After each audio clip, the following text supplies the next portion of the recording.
There's a bunch of other programs. There's Visa's Horse, which applies to um, diplomatic visas, NATO members and stuff. Pegasus, which is dealing with name checks for specific countries, primarily former Russian Commonwealth states, so Kyrgyzstan, Moldova, Kazakhstan, Uzbekistan, all your stands.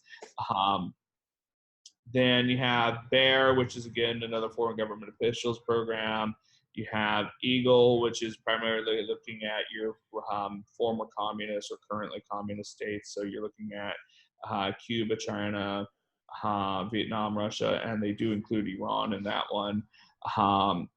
And it's primarily for people seeking some type of status that's going to give them an immigrant-based benefit as opposed to a non-immigrant benefit. Mm-hmm. You have Visa's Hawk, which is using the national crime databases, so NSIC and a couple others, in order to check see whether or not you have any type of criminal history in the United States. They also run a check against the CLASS database, which is the Constant Lookout and Support System, to see if you've actually applied previously for visa, in order to make sure that you're not somebody who's a serial applicant. And I actually run into one of the biggest frauds I run into regularly is people who basically will attract every man or woman they can from the United States and other countries to get them marry them, and then say they have some type of injury, so romance scams.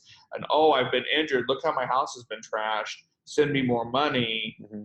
And apply for the visa. And sometimes some of them will try intentionally get denied during the visa interview, just so that they can try to keep sucking money. Oh, look at poor me. And then some will actually push and try to get the visa and then be like, oh, look, I'm stuck. What happened? And once in a while they get here, and that never ends well at all. Mantis is primarily the technology alert list. It applies to Cuba, China, Iran, and Russia.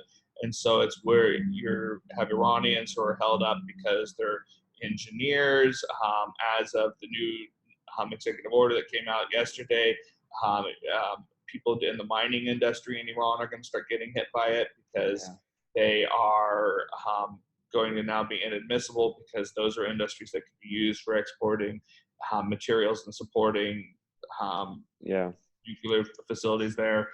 Then you got, Merlin, Viper, Condor, and it keeps going on. A couple of them are programs that are specifically dealing with the FBI and National Terrorism Screening Center and terrorism screening databases, in order to identify whether or not you're a national security risk in that manner, not just through name hits, but through patterns of behavior as well.